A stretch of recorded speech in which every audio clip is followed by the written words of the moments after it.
সাকিব আল হাসানের জন্মদিনে সাকিবের সঙ্গে মিলে কেক কেটে উদযাপন করছেন বিসিবির পরিচালক আসিফ আকবর। সাকিবের জন্মদিন ছাপিয়ে এই কেক কাটা এবং একজন আরেকজনকে কেক খাইয়ে দেওয়া কিংবা এই কেক ডিপ্লোম্যাসি এখন ক্রিকেটের হট টপিক।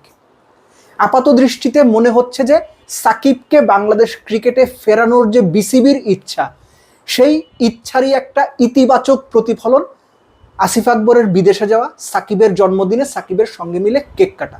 এই পর্যন্ত ঠিক আছে, কিন্তু বাস্তবতাটা আসলে কি?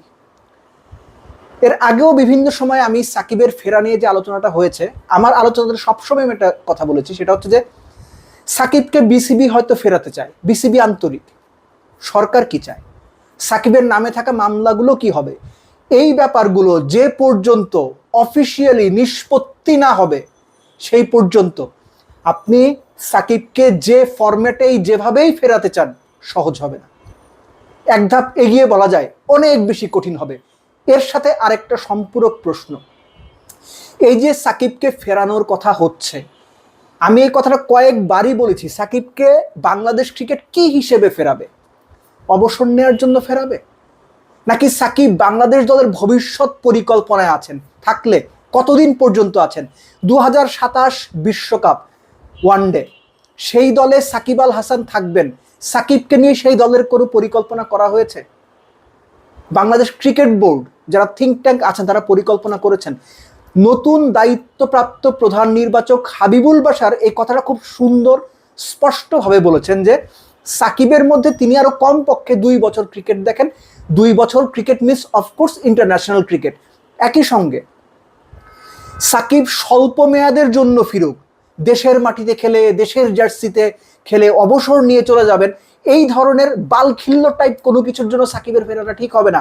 হাবিবুল বাশার সুমন এক্স্যাক্টলি এটাই মেনশন করেছেন যে সাকিব ফিরলে লম্বা সময়ের জন্য, একটু বেশি সময়ের জন্য, হুইচ ইজ আন্ডারস্ট্যান্ডেবল, এবং এটা খুবই যুক্তিযুক্ত একটা মতামত যে সাকিবকে ফেরানো হবে শুধুমাত্র নামকাওয়াস্তে ফেরানো হবে, অবসর নেওয়ার সুযোগ করে দেওয়ার জন্য ফেরানো হবে।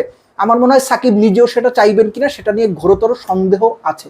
সো মূল বিষয়টা হচ্ছে যে সাকিবকে ফেরানো নিয়ে বিভিন্ন পক্ষের বিভিন্ন রকম স্বার্থ সংশ্লিষ্ট বিষয় রয়েছে। এর আগে ওই কথাগুলো আমি আমার আলোচনাতে বলেছি।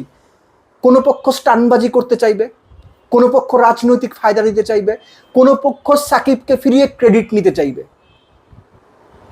এবং সাকিব আল হাসান দেশে ফেরার জন্য সত্যিকার অর্থে তিনি তার সুযোগের অপেক্ষা করবেন।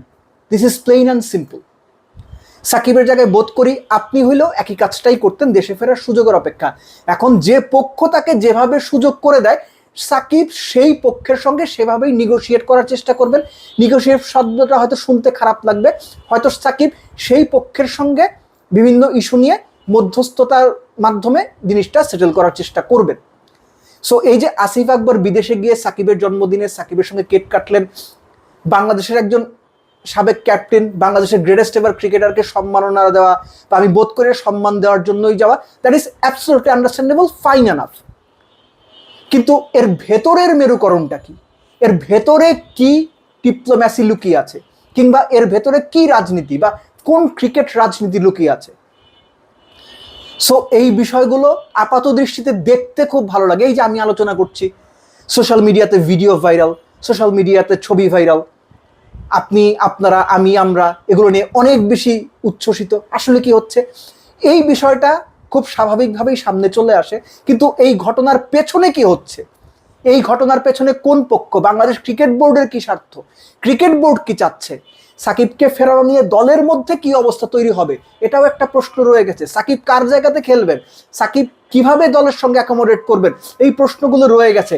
এবং লাস্টলি সাকিবের বিরুদ্ধে যে মামলাগুলো রয়েছে সেই মামলাগুলোর কি হবে, এগুলোর নিষ্পত্তি না হওয়া পর্যন্ত যে যত কথাই বলুক, সাকিব আল হাসানের সহসাই বাংলাদেশে ফেরাটা খুব সহজ হচ্ছে বলে আমার মনে হয় না। এবং সাকিবের ফেরার জন্য সবার আগে যে পক্ষের সদিচ্ছা এবং এফোর্টটা দরকার সেটা হচ্ছে বাংলাদেশ সরকার।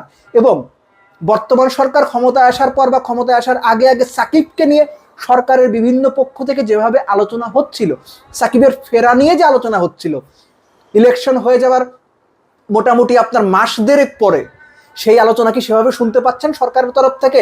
যদি না শুনতে পারেন তাহলে আপনি ধরে নিন সাকিবের ফেরাটা কোনোভাবেই অত সহজ হচ্ছে না।